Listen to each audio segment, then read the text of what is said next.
Hello my dear friends. इससे पहले मैंने एक वीडियो बनाया था about the narcissistic people and how to deal with the narcissistic mother in law और इस तरह के लोगों को किस तरह से पहचानें। आज मेरे पास देखिए काफी सारे कमेंट्स मैंने देखे इस चीज को लेकर डील करने के बारे में आए हुए हैं कि ये बताइए कि मैम आपने ये तो बताया कि नार्सिस्टिक लोग कैसे होते हैं, उनको कैसे पहचाने, पर उन लोगों को डील कैसे करें। इवन एक मैडम है, उन्होंने ये लिखा है मुझे, how to deal with the narcissistic husband. तो देखिए फ्रेंड्स, आज उनको पहचान कर किस तरह से डील करें, हम इस बारे में बात करने वाले हैं। और आप कोई भी कमेंट डालें, प्लीज आप वेट करिएगा, कॉमन कमेंट्स को पिक करके मैं उसके ऊपर वीडियो जरूर शूट करती हूँ। तो चलिए फ्रेंड्स, शुरू करते हैं आज का video. Welcome to being a woman and let the mind talk begin.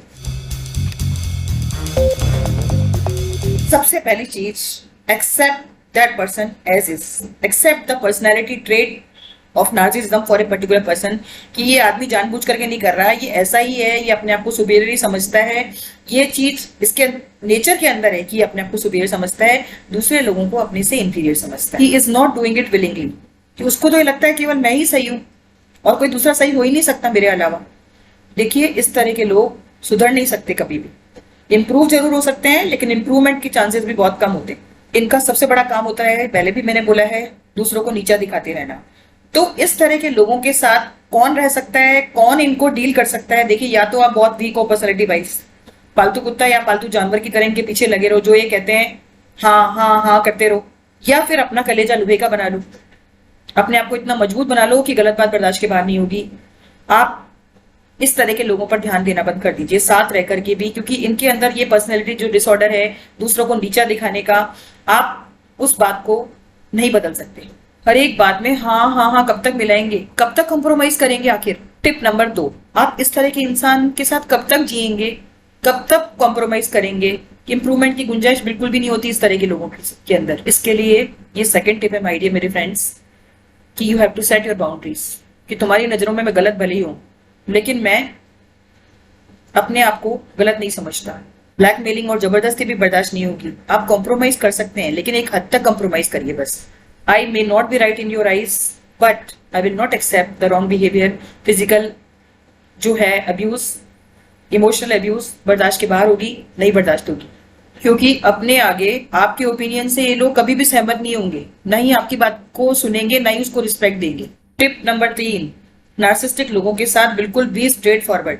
आप इनसे इधर उधर की बातें करके, इनकी तारीफ करके कुछ भी नहीं मनवा सकते कभी भी। Be very clear, be very specific, कि तुम्हें पसंद है या नहीं, पर मेरा थॉट्स ये है, सीधी सी बात है, तुम मुझसे एग्री करते हो या नहीं करते मुझे नहीं पता, और मुझे इससे कोई फर्क भी नहीं पड़ता। नेक्स्ट टिप, ऐसे लोगों के साथ थोड़ी समझदारी से, थोड़ी चालाकी से डील करें। एक देखिए, एक आपको एग्जांपल देती हूँ। ऐसे लोगों के साथ कंप्यूटर या किड की तरह डील करिए। आपको पता है, आप कहीं फोन पे डायल करते हो, कहीं कंप्यूटर बोल रहा होता है, तो वो प्रेस 1 प्रेस 2, वो रटी रटाई लैंग्वेज वही की वही बोलते हैं। ऐसे छोटा बच्चा होता है, अगर वो जिद पे अड़ जाता है तो वही बात बोलता है, आप भले उसको कितना भी समझाने की कोशिश करे, लेकिन वो आपकी बातों से सहमत नहीं होगा। एकदम बिलीव कि तुम इम्पोर्टेंट हो, लेकिन मैं भी कम इम्पोर्टेंट नहीं हूँ। वो कहते हैं मैं ही मैं हूँ, दूसरा कोई नहीं है। आपकी सोच होनी चाहिए, तुम हो तुम तो हम भी हम हैं, हम नहीं तुमसे कुछ कम है। So treat them like a computer और ए किड, और थोड़ी बहुत तारीफ करके अपना काम करवा लो ऐसे लोगों से बस। आपके व्यूज और ओपिनियंस इंपॉर्टेंट होंगे, भले कोई बात नहीं है। अगर इस तरह के लोगों के साथ रहना आपकी मजबूरी है माय डियर फ्रेंड्स, तो कीप द इमोशनल डिस्टेंस। उनको ज्यादा भाव मत दो, उनको ज्यादा सर पर मत चढ़ाओ अपनी। उनकी मैं करने की और इधर उधर की फालतू जो बातें हैं उनको बिल्कुल इग्नोर करना शुरू कर दीजिए। कितना गिड़गिड़ाओगे, कितना माफी मांगोगे, कितना दबोगे उनसे, कितना उनका अत्याचार बर्दाश्त करोगे आप। और इस तरह के लोग ने, किसी ने अगर आपका घर का ही है और उसने आपका जीना हराम कर रखा है, तो कब तक बर्दाश्त करोगे? देखिए, अपने आप उसको हिटलर भी मत बनने दीजिए। Such person needs to be treated. उसको किसी अच्छे साइकेट्रिस्ट को दिखाइए। Be strong and don't react to the emotional disturbance. Treat such person in a way that he can not be a Hitler. But if some people are improving their behavior, उसकी वजह से don't go in depression, don't try to do something which is not worth actually, and don't like make it very clear that he cannot be Hitler. Motivate them, but if they are not improving, only the way out is distance रखिए ऐसे लोग। रिश्ते अगर नासूर बन जाए ना my dear friends, तो अपने आप को अलग कर लेने में ही, थोड़ा दूरी बना लेने में ही समझदारी होती है।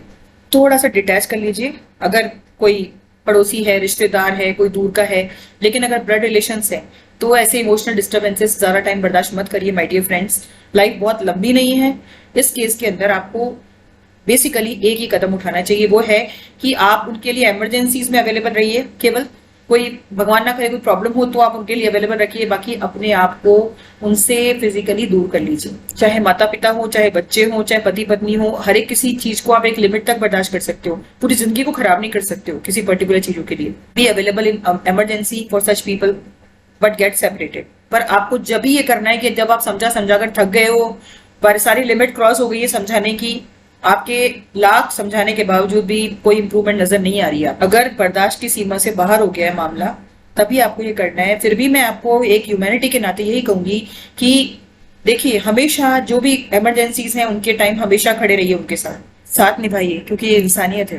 ये ट्रेड कई सारे लोगों में होगा माय डियर फ्रेंड्स, लेकिन जो नार्सिसिस्टिक पर्सनैलिटी के लोग होते हैं उनमें ये सारी बातें जो मैंने आपको बताई है, दूसरों को नीचा दिखाना, माफी ना मांगना, अपने आप को सही समझना, सबको बेकार गलत समझना, सबको उल्टा सीधा सुनाकर जलील करना, लोगों को अगर बाय द वे छोटी सी गलती है उसके बाद खूब अच्छी तरह से सुना देना, लेकिन अगर खुद बड़ी से बड़ी गलती करेंगे तो भी अपनी गलती को एक्सेप्ट ना करना, ये नार्सिसिस्टिक पर्सनैलिटी सिंड्रोम के ट्रेड्स हैं।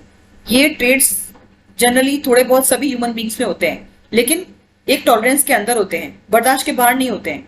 दैट कैन बी मैनेज, थोड़ा बहुत कॉम्प्रोमाइज भी किया जा सकता है, because we after all we all are human beings और नोबडी इज 100% परफेक्ट। इस तरह के लोगों के साथ आप जी सकते हो, सामंजस्य बिठा सकते हो, लेकिन माय डियर फ्रेंड्स, अगर सिचुएशन आउट ऑफ कंट्रोल हो जाती है, कमियां हम सब में हैं, तो थोड़ा बहुत एडजस्ट करके, थोड़ा कॉम्प्रोमाइज करके, थोड़ा बर्दाश्त करके, थोड़ा बहुत समझा बुझाकर, थोड़ा बहुत ट्यूनिंग करके, रेडियो आपको पता है ना चैनल, अगर आपको 94.3 देखना है और 102.8 लगा हुआ है या कोई दूसरा चैनल लगा हुआ है, तो आप उसको 94.3 पर सेट कर सकते हैं ट्यूनिंग करके। इस तरह के लोगों से जहां पर ये बिहेवियर आउट ऑफ कंट्रोल हो जाता है, परेशानियों की वजह बनने लग जाता है, तो फिर एक्शन लेना ही पड़ता है। बताइएगा आपको आज की वीडियो कैसी लगी। Stay blessed and thank you.